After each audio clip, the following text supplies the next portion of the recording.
Life in a world that keeps changing. Think that it's progress you're making.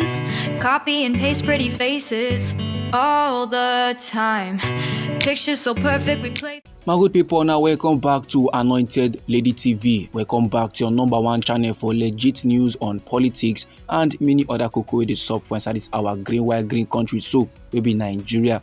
Now, as we normally do, we don't come back with breaking news, we don't come back with updates, and we don't come back with fresh reports we would like share give the general public. And the cocoa now be say, men don't finally remember our President Bola Ahmed Tinubu on the promise we make for electricity.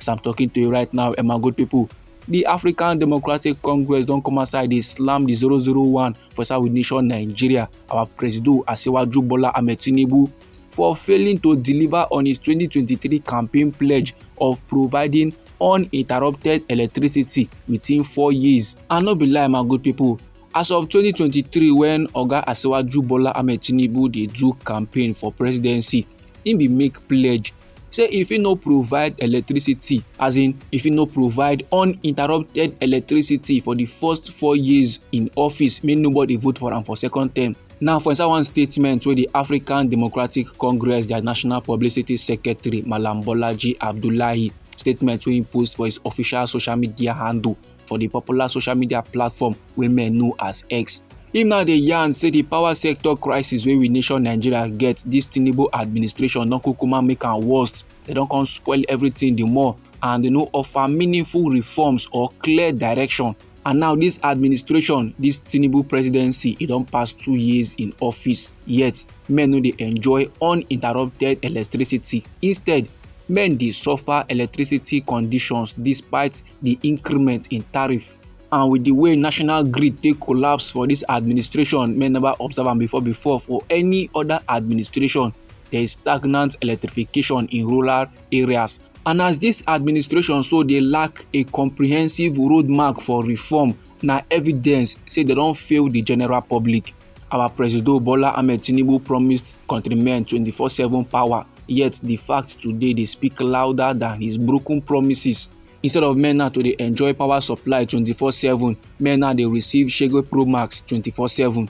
And also, my good people, for inside this twist, for inside this statement where the African Democratic Congress then drop, them they list several key grievances where they include a 250 increment in electricity tariff since our President Bola Ahmed Tinubu enter office as president of this our nation Nigeria. And then also they let men they know say the grid will collapse about 12, it don't plunge millions of countrymen into darkness, and others, over 90 million countrymen, they still they lack access. Most rural households are entirely disconnected from the national grid, and no sufficient reform, no roadmap or visible progress in the sector.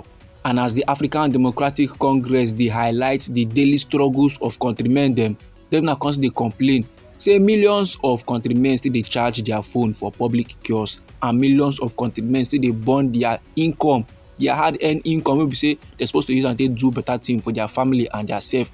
Them now they use and they go they buy fuel to power their private generators. This no be wetin our President Bola Ahmed Tinubu promise. So after every my good people, the African Democratic Congress can conclude their statement by reminding the general public and our President Bola Ahmed Tinubu the promises we make during his campaign.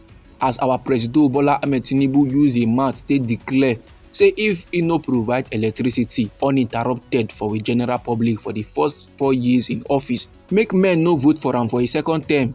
Now Nigerians, we are listening and they hear everything we in talk. When 2027 can finally reach, they intend to grant Mr. Tinubu his wish. This, my good people, now the statement made by the African Democratic Congress, their interim National Publicity Secretary, Malam Bolaji Abdullahi. Meanwhile, the African Democratic Congress don't dismiss speculations with the ground, suggesting that the former Labour Party presidential candidate, Mr. Peter Obi, no go dey eligible to contest for the African Democratic Congress, their presidential ticket for inside the year 2027 when general elections time don't finally reach. And now, sake of that, Malam Bolaji Abdullahi now don confirm am say Mr. Peter Obi dey remain a key figure within the opposition coalition, and Mr. Peter Obi has been granted a special concession by the party Dem now don bend the rules small for Mr. Peter Obi so that in one leg fit still dey for inside Labour Party while the other leg go dey for the African Democratic Congress. But dis na just temporal something, e no go last forever. And no be lie my good people, report bin dey ground say Mr. Peter Obi, man wey be say he don publicly align himself with the African Democratic Congress. Dis man will be disqualified from the African Democratic Congress, their primary race, unless informally resign from the Labour Party. And this debate, so this report, e come intensify. The thing na come gain more momentum, the thing na come carry more weight after the resignation of other prominent figures for inside the opposition coalition, including the former Vice President Atiku Abubakar and the former APC presidential aspirant Rotimi Amechi become board. But however, Malam Abdullahi now come dey explain say Mr. Peter Obi continued membership for the Labour Party na a strategic move. Mr. Peter Obi na a part of the coalition. He and Malam Nazir El-Rufai were given special concessions by the party because their followers were given tickets to contest elections. Like this now, the African Democratic Congress dey allow Mr. Peter Obi to remain with the Labour Party because several of his loyalists dey contest for the upcoming Anambra State governorship election on the platform of the Labour Party. So dem now dey reason say last if those men wey dey loyal to Mr. Peter Obi come win the election under the umbrella of the Labour Party, if Mr. Peter Obi come last cross carpet go the African Democratic Congress, dem fit still dey loyal to am or dem fit last come defect. And with their position, dem now go gather more crowd, they go gather more grassroots support for the African Democratic Congress. Now this my good people, now the informate I wan share give the general public and sake of this report. So if you be say you get contributions wey go like share, no let anybody or anything stop or intimidate you. Feel free make you put out your contribution inside our comment section. Once again, now we be Anointed Lady TV.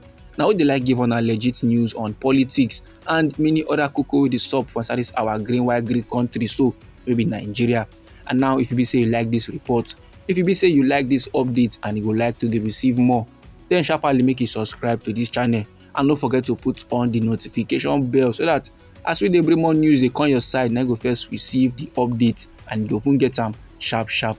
Now me dey go get more news, me dey go get more reports, me dey go gather more information for you my good people.